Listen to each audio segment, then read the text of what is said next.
So I spent my summer at WEACT for environmental justice. It is a nonprofit organization located in West Harlem.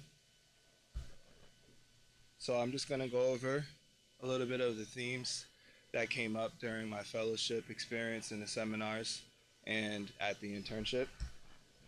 Um, I broke everything down into three questions that I thought were the most important thing, and I thought they came up the most. One of those that came up was how do you come into a space as your authentic self? Um, and the reason why this came up a lot is because of the conversations that we had in our seminars. On the bottom, you can see a little bit of the topics that we tried to talk about as a group and dismantle and break down. And a lot of times, we are confronted with the question of how do you come into this space and bring in your experiences uh, in this academic setting, because some of the experiences we face don't always fit into this mold, especially for me personally, working in the environmental justice field, which focuses a lot on environmental racism and low-income people. And I come from that background as well, and I often clash with people because of the different experiences that I've seen. So, you get a little more passionate about certain things. So that was something that came up a lot. The next question is, how do I pursue a financially feasible career in civic engagement and social justice without falling victim to the nonprofit industrial complex, which is a super loaded question. Super loaded question, obviously. But I was fortunate enough at my time at WEACT to actually be introduced to the board of directors and the staff and see how they interact and how they maneuver these tough questions and get funding without having to change the agenda and their true motives. And last question, how do we unpack these broad and controversial issues? Um, as you can see on the bottom, we talked a lot about social capital, transformative learning. That was huge. I know a lot of the times I don't really think about myself when it comes to this work, and Judy really challenged, and Catherine, who's no longer with us, they really challenged us to really put ourselves in this work and really use our identity as a fuel for that. So that was something that was great for me. Now, just to give you guys a little bit of an insight on WEACT, it was founded in 1988. It's located in West Harlem. They have a staff of 11, but they've grown to, they have the capacity over 630,000 affiliates. And this isn't members. They only have a technical member base of 300, but they have partners that include the United States Environmental Protection Agency, Columbia University's Research Institute. So they're able to do these really powerful research projects over the span of 10 to 15 years and really get great results. The reason why they were founded was actually to create Riverbank State Park. Does anybody here know about Riverbank State Park? Great. That park is amazing because it's technically, I can't say it's the biggest green rooftop garden, but it is almost like a rooftop garden because it's a park that's built on top of a waste plant, and it's this amazing park. The founder, Peggy Shepard, who's actually in this picture, back in the late 80s, her and a couple of her friends, they actually got together and they held hands and shut down the highway to turn this park into a green space. And the reason why they did that is because Harlem is a zone that is, Harlem and northern Manhattan in general are just stricken with all of our New York City's waste plants. 5 of the 6 diesel bus depots are in northern Manhattan, as well as most of the sewage plants, which scientifically doesn't make any sense because, as you guys know, sewage goes downhill, and Harlem is on hills, which is why most of the neighborhoods are named after heights. Um, so, and when you look at research studies, unfortunately, a lot of these decisions are made not based off of class, but based off of race. So these are the principles that WEACT works on. Race, class, community organizing, and civil disobedience. So these are my goals for the summer at WEACT. Research Mayor de Blasio's affordable housing plan. policies around healthy and affordable housing, and then take all this information and create a nice infographic based off of it. I ended up doing a lot more than that, but that was what I initially came in to do. So this is just us working. This is a typical day in the office. About 3 weeks in, I actually got to participate in the rent freeze rallies and the hearing that took place at Cooper Square. And it was an historic hearing because while we did not get the rent freeze, and for those that don't know what the rent freeze, it was basically about keeping, for rent stabilized buildings, it was about keeping that rate for one more year, which has never been done. But while we never got that, we didn't get that, it was only 1% for the first year, which is the lowest it's ever been. But the issue that's going on in the housing crisis right now is that the tenants aren't happy and the landlords aren't happy. So there's this real kind of friction that's going on. But we could talk about that for a while, so I'm just going to keep going. This is a flyer that I made for a membership barbecue that we had. This is a meeting that we had, and as you can see, somebody kind of liked my flyer.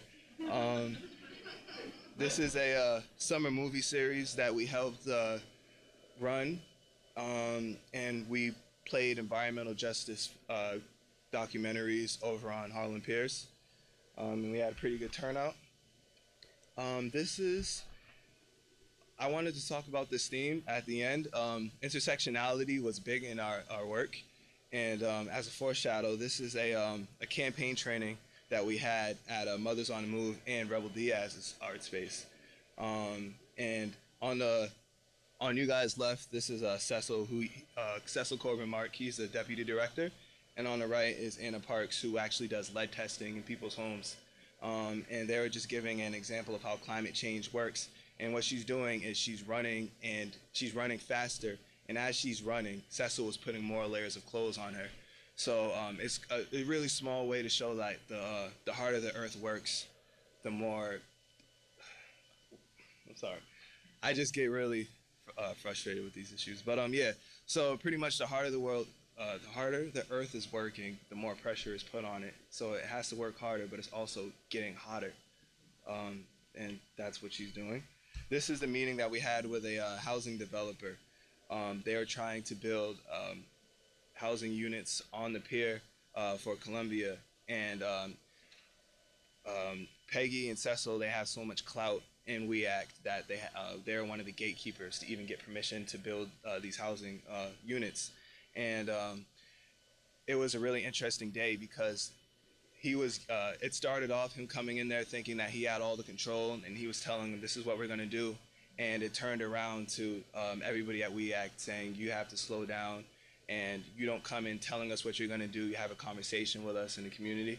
And they ended up inviting him to the town meeting.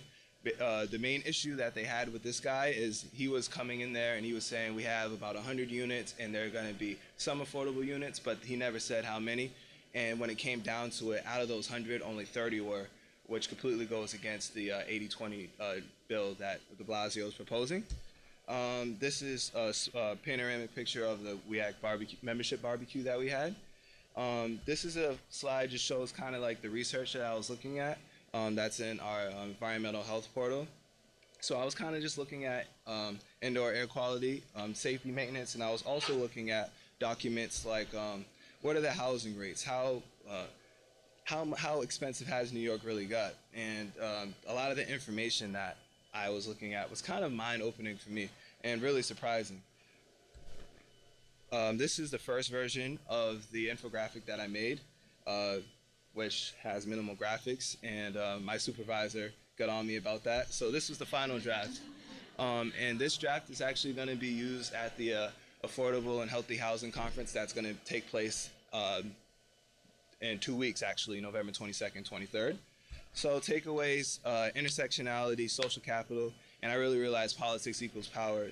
If you do arts, no matter what you do, you have to get involved in legislation because it's just important. So after WEACT, I've been taking place in a climate justice rally. That was awesome. Like I said, the Healthy and Affordable Housing Summit is going to be here in November. I've been working with new school students, trying to get some stuff done. I've had one of the directors come in and speak to a class, and we kind of like dismantled environmental racism. And the one thing that I'm most proud of right now is that I'm actually combining WEACT to I'm securing them a partnership with another internship I work for, which is Pips Rewards.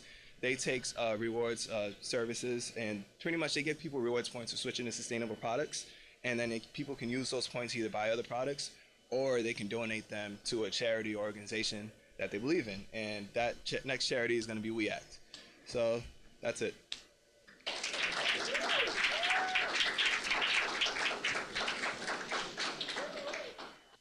This is partially a question for you and partially just about the program. I'm wondering about the requirements for continuity after the summer program ends. So those things you mentioned that were after WEACT, were those things that you did on your own, out of like your own interest, or were they requirements to continue and follow up with the program? No, there weren't requirements at all. The I relationship. also just want to say congratulations. That was beautiful. Thank you, appreciate it. Yeah, I developed a really unique relationship with the members at WEACT, where they became an extension of my network, but more importantly, they became my friends. I text my supervisor all the time. We go out, we get beers, but we also talk about how we're going to plan this next food justice rally. So it's, going back to how I said, how this work is transformative, how you bring your identity into it, and when that happens, it you don't even think about it as work. And I think that's what's made all of these new partnerships happen. I never, yeah, that's really it. Got a question over here? I'm curious how you chose WEACT and what, I guess, going in, you said that going in as your most authentic self. I guess what was your stance or point of view before going in?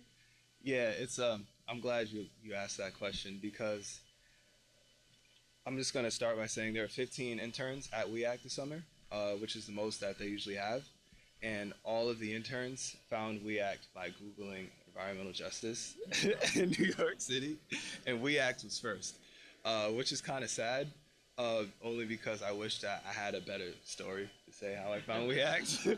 But yeah, I'm kind of glad that happened. And when we talk about our authentic self, I just remember going in saying, because I do music as well, and I remember going in to this internship thinking, I have to be really proper. I have to, uphold to a certain standard, and it was weird. I sat down with my supervisor, and she looked at me for a second, and she was like, "Why are you use like she was like, I produce music," and then I told her, "Oh, I do sound design," and then she was like, "Why did you said sound design? Like, you could have just been straight up with me." So we had a lot of those discussions all the time. Like, you don't have to like dress up for me. Like, it's okay. And by the end, that really made all the difference. Well, thank you for bringing us your authentic self, Aasim. Appreciate it. And